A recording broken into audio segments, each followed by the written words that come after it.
안녕하세요. 뉴스반장입니다. 윤석열 징계 효력 정지. 대통령의 결정이 법원에서 뒤집혔습니다. 2020년 12월 24일 대한민국 검찰과 사법부의 농단으로 국민이 선출한 권력의 민주적 통제가 무너져 내리고 말았는데요. 대한민국 사법부가 2020년 크리스마스 선물로 무소불위 검찰당 총수 윤석열에게 청장직 복귀를 선물했습니다. 이 선출받지 않은 암기충들의 반란이 선출받은 권력에 대한 법조 구태타로 공격하기 시작했는데요. 한 방에 쳐냈어야 했습니다. 어설픈 한 방이 혼란만을 가중시키며 반란의 빌미를 제공하고 말았는데요. 이제는 윤석열 탄핵만이 그 답이 될 듯합니다. 저는 0.01%의 이런 엉터리 판사가 있을 줄은 몰랐습니다. 이 판결은 정말 있을 수 없는 판결이고요. 판결문 자체에서도 모순되는 내용들입니다. 자기 스스로 판사 사찰 문건이 매우 부적절하다고 인정해 놓고도 이거는 뭐 정직 2개월 처분에 대해서 심리를 더 해봐야 된다. 이런 모순되는 판결문 자체에서 모순되는 내용들이 있는 것은 판사로서 자격이 없는 겁니다. 결론을 미리 정해놓고 했는데 그런 경우에도 이유 자체 내에서 주문과 일치되는 내용들을 씁니다. 일반적으로. 그러니까 99.9% 판결문 자체로 이해가 되는 거예요. 돼야 되는 건데 지금 자체로 모순이 있어요. 추가 심리할 부분이 있다라고 해놓고는 실제로는 이거를 7개월 동안 질질 끌겠다는 의도입니다. 예, 뭐 충분히 7개월 지나서 결론을 내리겠다는 거예요. 그러니까 이게 상당히 정치적인 결정이다라고 봐야 될 것 같습니다. 그러니까 사법부 내부에서 뭐 들리는 얘기가 있었어요. 그래가지고 뭐 정권 말기니까 레임덕이 벌써 왔다. 그런 상황에서 우리가 문재인 정부의 편을 들어줄 필요가 있느냐. 하지만 검찰은 앞으로 우리와 계속 가야 될 존재 아니냐. 뭐 이런 소문이 돈다르길래 설마 했었는데 어설픈 관용과 용서가 참극을 불렀습니다. 이 부분은 뼈아프게 반성해야 합니다. 그래도 저들이 인간이라고 생각했던 저의 패착이었는데요. 좀 느리더라도 절차와 과정을 밟아 나가야 한다는 합리적 사고를 했는데요. 이런 생각이 결국 화를 부르고 말았습니다. 잠시 이명박근혜 9년의 기억을 잊고 있었는데요. 그 기간 자행된 온갖 폐악과 만행이 되살아나는 오늘입니다. 진짜 두 번 다시 되돌릴 수 없는 개혁을 마무리 지어야 합니다. 국민이 선출한 권력이 그걸 마무리 지어야 하는데요. 더 이상 문재인 대통령과 더불어민주당은 선의와 공정, 절차와 과정에 대한 환상에서 벗어나야 할 듯합니다. 저 또한 그러도록 하겠습니다. 강력한 권력 통제만이 개혁의 근간이 될 수 있음을 다시 한번 뼈저리게 느낍니다. 검찰과는 우리가 계속 같이 가야 된다. 이게 바로 법적 카르텔 동맹에 상징하는 그렇죠. 표현이거든요. 그런 소문이 맞아요. 실제로 저도 들었고요. 그런데 판사들은 검찰총장을 대통령보다 높게 봅니다. 그게 이번 판결에도 드러난 거고요. 징계 의결서 내용을 거의 읽어보지도 않았어요. 제가 보기에는. 선출 권력의 민족 통제에 대해서 지금 말씀대로라면 검찰과 사법이 하나 돼서 하나의 법적 구태타를 만들어낸 거 아니냐, 이런 의문을 제기할 수밖에 없는 거 아닙니까? 법원이 24일 윤석열 검찰청장의 정직 2개월 집행정지 신청을 인용하면서 청와대의 정치적 부담이 커질 것으로 보입니다.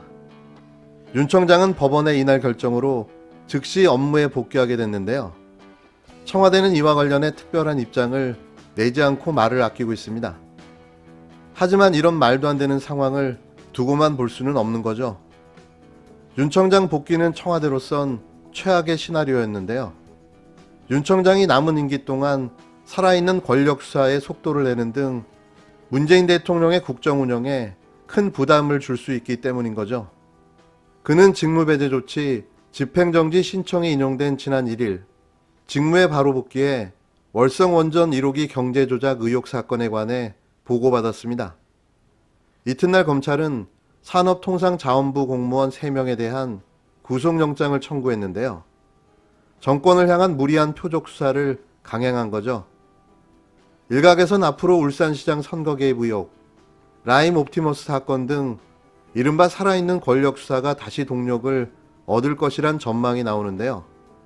청와대와 여권은 이미 지난 23일 조국 전 법무부 장관 부인인 정경심 동양대 교수가 1심에서 징역 4년형을 받고 법정 구속되면서 큰 충격을 받았습니다. 이날 법원이 윤 청장 복귀를 결정한 탓에 문 대통령과 청와대가 짊어질 정치적 부담은 더욱 커질 전망인데요. 여권 관계자는 윤 청장이 복귀하게 되면서 청와대가 상당히 난감해질 것으로 보인다며 청와대가 그동안 추진했던 검찰 개혁은 물론 국정 전반에 큰 부담이 될 것이라고 말했습니다. 한편 윤 청장 복귀로 추 장관과의 불편한 동거는 계속될 전망인데요. 윤 청장은 내년 7월까지인 임기를 모두 채울 수 있을 것으로 보입니다. 하지만 그렇게 놔둬서는 절대 안 되겠죠. 탄핵이 답입니다. 추 장관은 이미 사표가 수리되기 전까지 맡은 바 소임을 계속해 나가겠다고 한 상황인데요. 법원의 결정과 별개로 내년 초로 예정된 검찰 정기 인사에 관여할 가능성이 높아 이 과정에서 충돌이 불가피할 것으로 보입니다.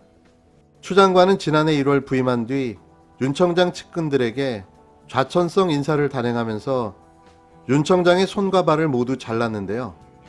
이번 검찰 정기 인사에서도 이와 같은 기조는 이어질 전망입니다. 특히 윤 청장 징계 추진 과정에서 반대 목소리를 냈던 조남관 대검 차장검사 등 고위 간부들이 좌천될 것이란 전망이 나오는데요. 마지막 한 칼이 남아있는 겁니다.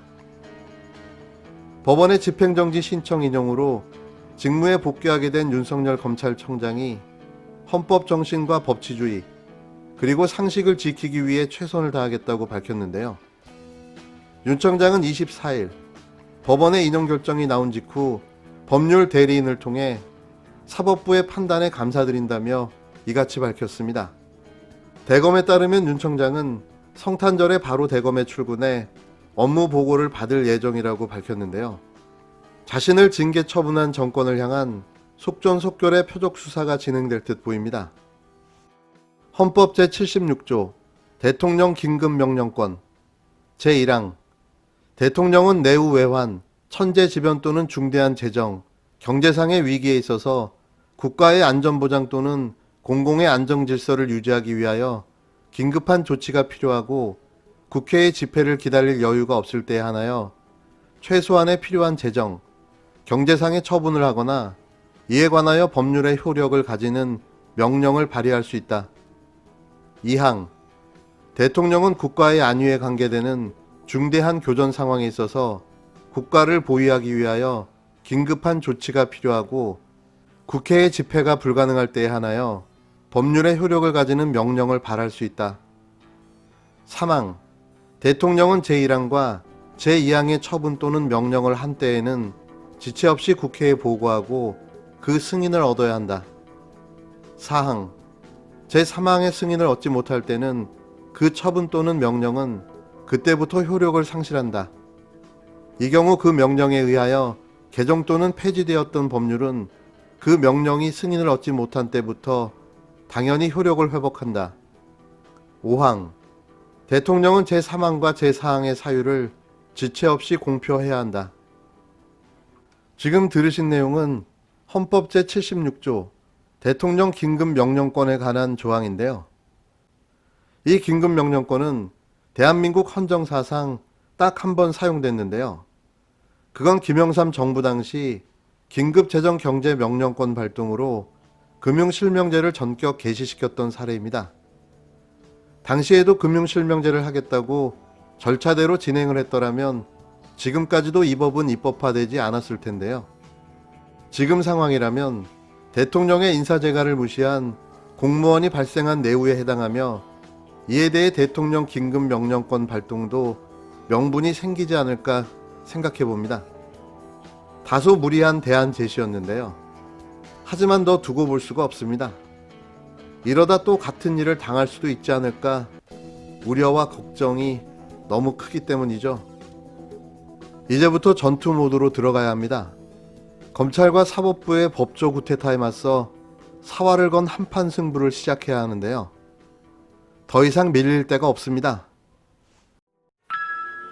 아직도 할 일은 많이 남아 있습니다. 대통령 한 사람 바뀐다고 세상이 바뀌는 것은 아닐 것입니다. 끝났다 하지 마시고 계속 참여해 주십시오. 갑시다.